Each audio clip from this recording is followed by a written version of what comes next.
I remember like in ceremony, when I went through a vision quest when I was a young man, or if I went through the Sundance as a young adult, we slept in teepees at night. Then I began to understand that these teepees were like a vortex for these dreams to come down from the stars, because we believe in the Star Nation, the star people, and they're in a lot of our stories too. The beautiful young lady who was brought down to become the sisters of the brothers of the four directions to help map out this world. Now those are creation stories, right? So when the young woman comes down from the stars, she helped these brothers to map out the world for us. And so when I was in ceremony, all our people in ceremony dream together. They experience a lot of the same things together. I remember in one particular Sundance, when you look at the flags that are on the trees waving, there's this huge white flag became this woman's buckskin dress. And this black flag that was above it became her long hair. And there was this young woman up in the trees fanning herself with the eagle feather fan. And I was thinking, what is this? Am I hallucinating? Is this a vision I'm holding? And that night, I told the other sun dancers, I said, I had seen this young lady sitting in the trees, and she was fanning herself with an eagle feather. And I said, she turned into an eagle. Then I said, she flew up, circling us 3 times. Then she flew east. And these other dancers, sun dancers, said, you seen that too? And I was like, wow, we all seen it together. And everybody was saying, I didn't want to tell anybody because they would think I'm crazy. So I said, we had like a shared vision, a shared dream. So dreams can come at night, but on rare occasions can come during the day too. Like for young people, they grow when they sleep. That's how they grow. So when they sleep during the day, they can have dreams during the day too. It helps them to grow. So when you share dreams together, there's more power in that. There's more power, there's more understanding, there's more health and healing in that. So that's just one of the revelations I had on dreaming together.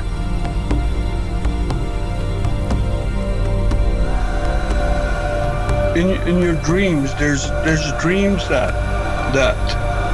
stay with you. There's dreams that you don't remember. There's all these different types of dreams. But when you're in that place, each one of these dreams has a doorway.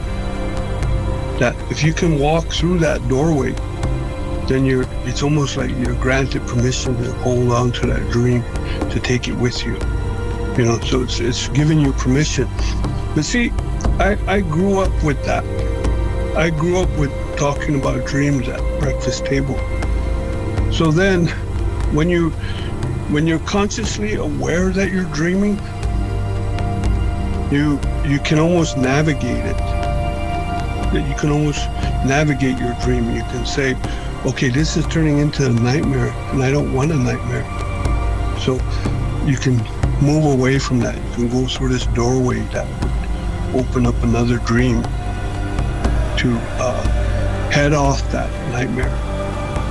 I was dreaming of this huge, it was like a dark, furry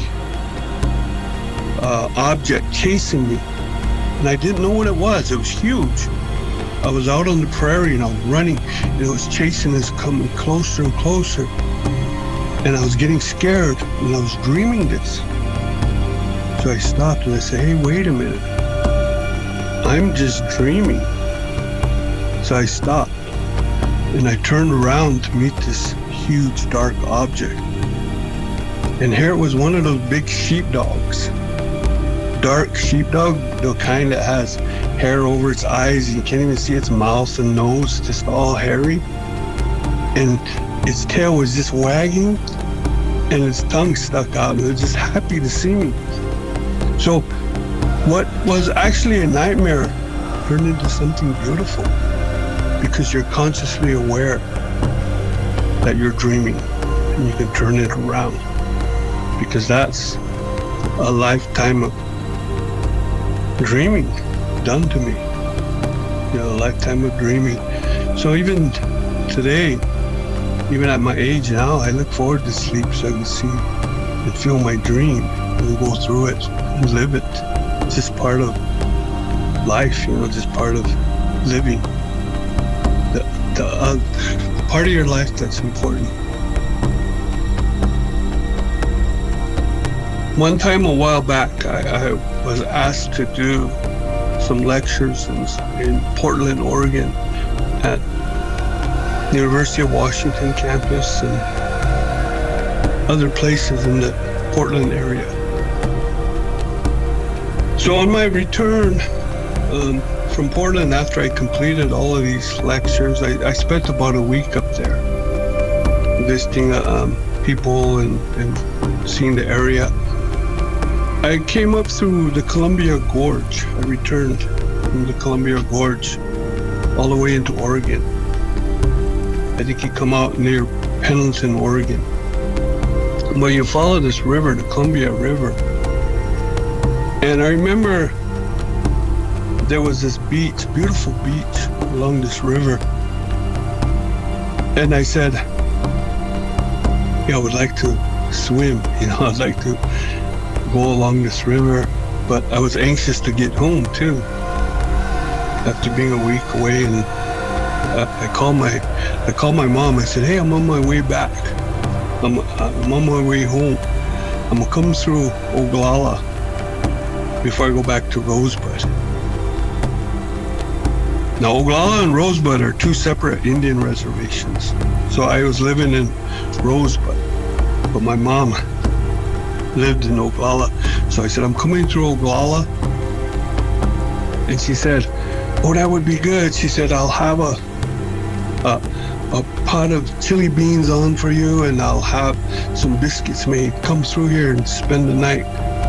So I said, "Okay, I'll do that. I'll come through Oglala." So I get into Oglala.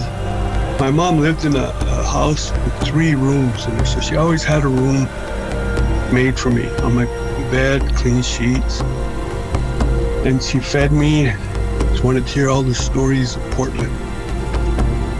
So I told her about my visit there. I said it was a World Indigenous Peoples Day. So they asked me to come speak on this World Indigenous Peoples Day. I met these people and they talked about this, and I met these people, I talked about that. And my mom said, "Well, that's good, And that night she made this bed for me. Like a motel, hotel, they fix the bed, clean sheets, puts clean towels on the bed, and she said, "Spend the night and then you can leave for Rosebud after breakfast tomorrow." So I said, "Okay." And so when I went to sleep that night, I was running along that river, that sand. I was running along that beach.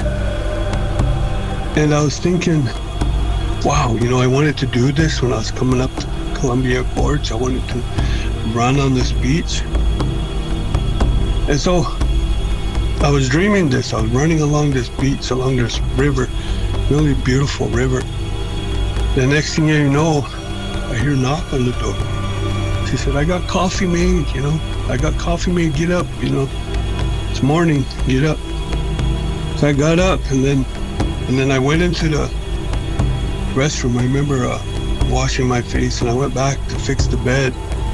And when I opened up the blankets, there was sand on this clean sheet, right? It was like I was running on that beach, and I brought sand back from my feet. And there was sand. I said, "Mom, come look. I was dreaming I was running on this beach along the Columbia River last night, And look, there's sand on this clean sheets you made, this bed you made for me. We opened it up and there was a lot of sand on the sheets. And she said, you went there, you were there. You did what you wanted to do.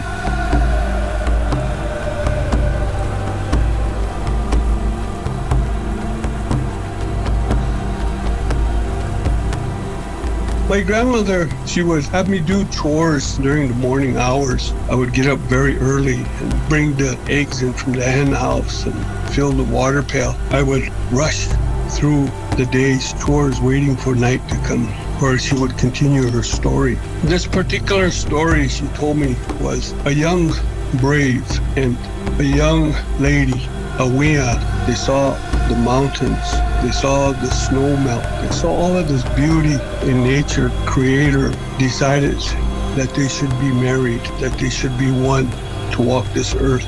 They in time were given a child. The Creator said these two, they see the beauty of nature. So it is so that I'll give them a child. So this child was born and it was taught to see the beauty of the mountains, of the birds, of the stars, of all these things that nature has to give us. This child grew in that manner. But after several years, the child noticed his mother and father began to have disagreements, began to quarrel. And the people noticed this. They said, this young couple, they're disagreeing too much. It would touch the child in a certain way. The child would leave the teepee and go off and play in nature. He didn't want to be around that teepee because his mom and dad argued a lot. One day, this young couple noticed that they could not hear their child playing outside. So the young woman tells her husband, go outside and check on our child. So the young man, he goes outside. There's no child anywhere, and he got alarmed. So he followed the child's tracks along the river in the sand, through the trees. He noticed the sun was directly above him. So half the day passed and he could not find his child. So he rushes home. He tells his young wife, he said, I can't find our child, so I'm gonna go look for our child. And he was frantic. So she hurries and makes him a pouch of food to take. And he follows this child's tracks. Days go by. Pretty soon weeks go by. And then he notices his child's tracks turn into deer tracks. He says, Creator, what is this? My child is now a deer? He said, nevertheless, I'm gonna follow these tracks. Moons go by. He notices the herd of deer. These young deer will play by the river. And he said, one of them's my child, and I'm gonna go and grab my child and take my child back. He notices how the deer were with each other, how they worked as a unit, how they loved each other. He noticed that. The male deer, the leader of the herd, would be a protector, stand on the hill to overlook his herd down below. So he notices the behavior of the deer. Then these young deer that were playing by the river, they go off and they go over a hill. And he said, this is my chance to go and grab my child and take my child home. So he goes over the hill. He notices the young deer tracks turned into a wolf track. He says, Creator, what is this? My child was a deer and now a wolf? And then Grandma at that time, she would say, grandson, it's time to sleep. And I'll say, Grandma, what happened to the little boy? And Grandma said, time to sleep. So I'd go to sleep. In my dreams, I noticed I'd become that young deer. And I would be running along the river up in the mountains, playing with the other young deer. So when we'd wake in the morning, Grandmother would say, how did you dream? So we'd eat breakfast and we'd tell each other our dreams. So I said, Grandma, I became the young deer. I was playing with that young deer that young man and that young woman lost. And Grandma said, oh, that is good, that's good. Then I'll just hurry through my chores through the day because I couldn't wait for nighttime to come to continue the story. And so like around 8:30 at night, I'll ask Grandma, is it time for bed? And Grandma said, yes, soon we'll be going to bed. She'd make my bed along hers on the floor there. And I'd get all excited getting ready for the story to continue. And when we lay down, I'd say, Grandma, finish that story. What happened to that young child who's now a wolf? She'd say, okay. This young warrior followed the wolf. He followed this wolf for days, for weeks, for months. But during that time, he notices the behavior of the wolf, how they cared for each other, how they loved each other, how they protected each other, how they even fed each other. They all helped in this unit.